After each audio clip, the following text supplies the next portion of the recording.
Just got in the mail a new night vision scope. Really excited about this one because this is roughly about a $200 to $250 scope on average, but we were able to get it on sale. Picked it up off of eBay for $150, plus I had to pay for the shipping and taxes. But let's go ahead and unbox it and show you guys what exactly we got going on.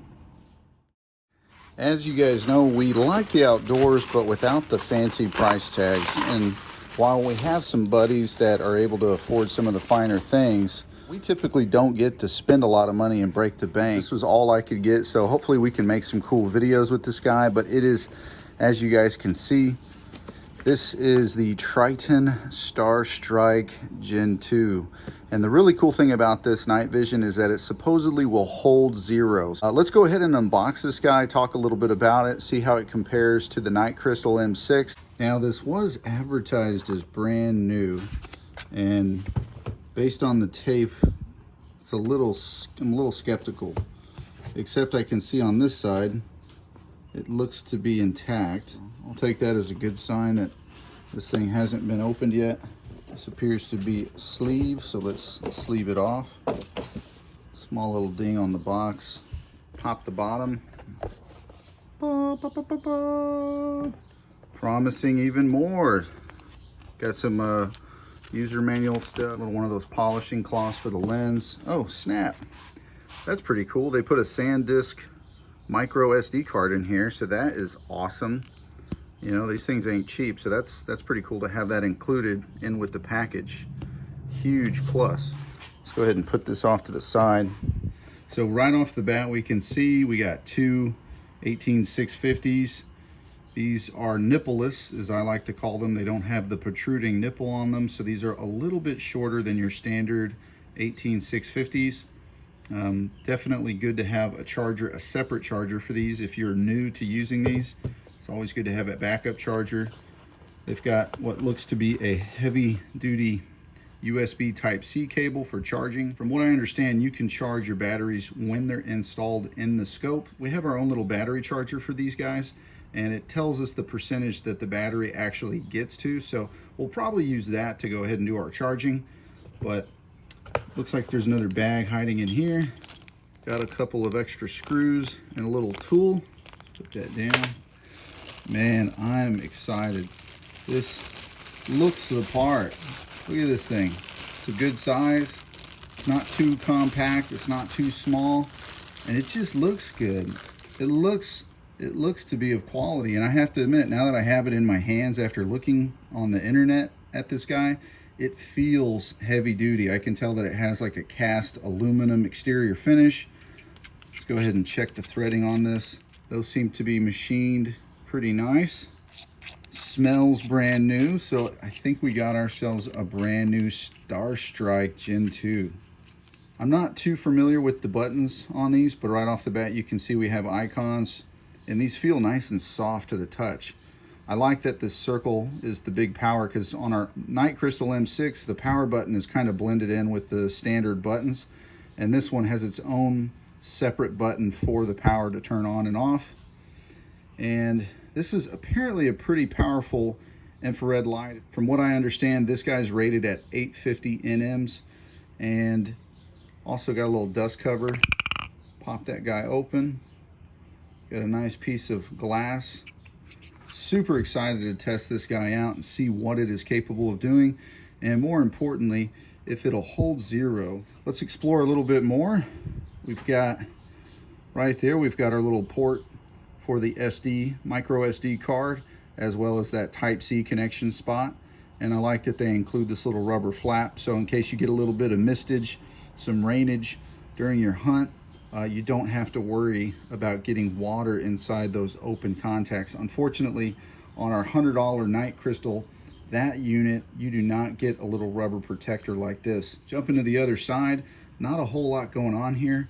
It's a little bit more simple. Got our adjuster here on the bottom for adjusting the focus. And from what I understand, this is really just the extendable eyepiece. I think one of these is a locking ring.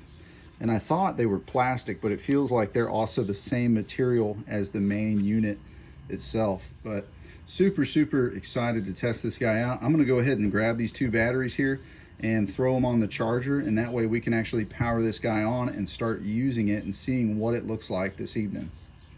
So we got one of the batteries charged up. Let's toss it in and power it on. But before we do that, I was looking here and I was just looking at all the stuff that was included. They don't even mention that you get a micro SD card on the what's included portion.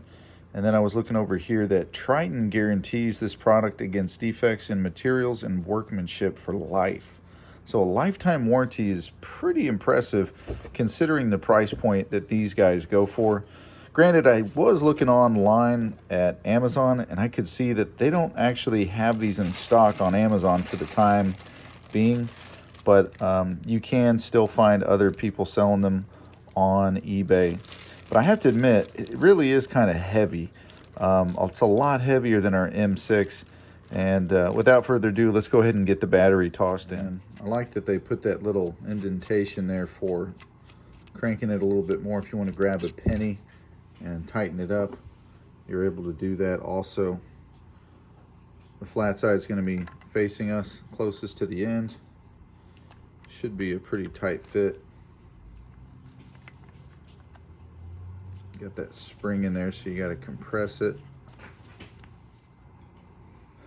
All right, it's plenty snug. Now that it's pitch black, let's go ahead and jump outside and test this out finally. All right. Hopefully you'll see.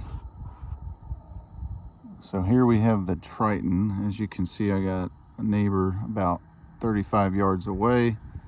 It says 281. You can see this tree here and see the quality of the leaves on the branches. And this tree is only about maybe 35, 40 yards. And we are on infrared. This is level 1. Switch to level 2 and level 3. So this is with the infrared turned off. It's level 1, level 2. And watch how that battery just drops. And you can see out a little bit further. See, it's a bit grainy there. Level 2. It kind of has that foggy haze to it, but I mean the quality of the image is just super grainy, and yeah, it's just, I don't know, it's disappointing. All right, now we're looking through the night crystal, and you can see I'm focused on the address once again, 281, and I feel like right away the field of vision, it's picking up stuff in the back there a lot better. We're on the infrared 3 setting. Definitely a lot less grainy, the footage.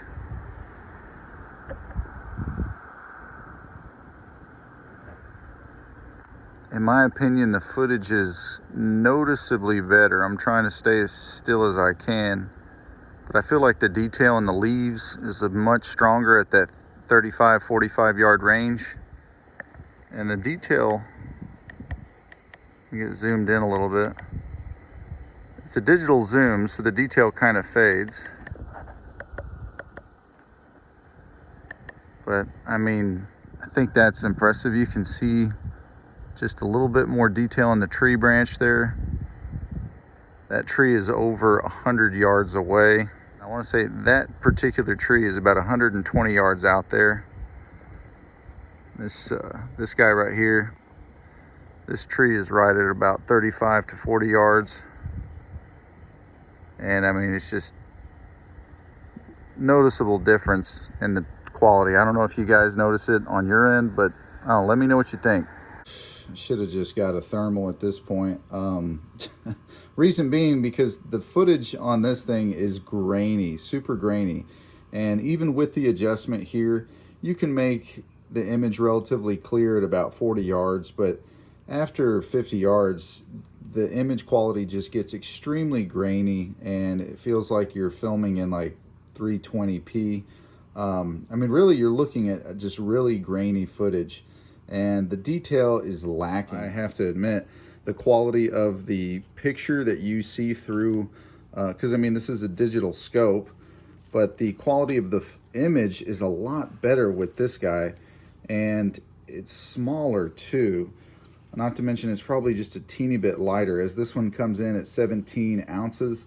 I want to say this one's closer to 13, but regardless, I'm going to show you guys side by side. I'm going to show the footage on the Triton, and then I'm going to show you guys the footage on this guy, and I'll let y'all be the judge of the quality between these two. Keep in mind, these come out to only $97, and we've had a lot of luck with air rifles, but anything that's a heavy caliber, you have to make sure you sight it in before you go hunting with it. Let me show you guys the side-by-side footage.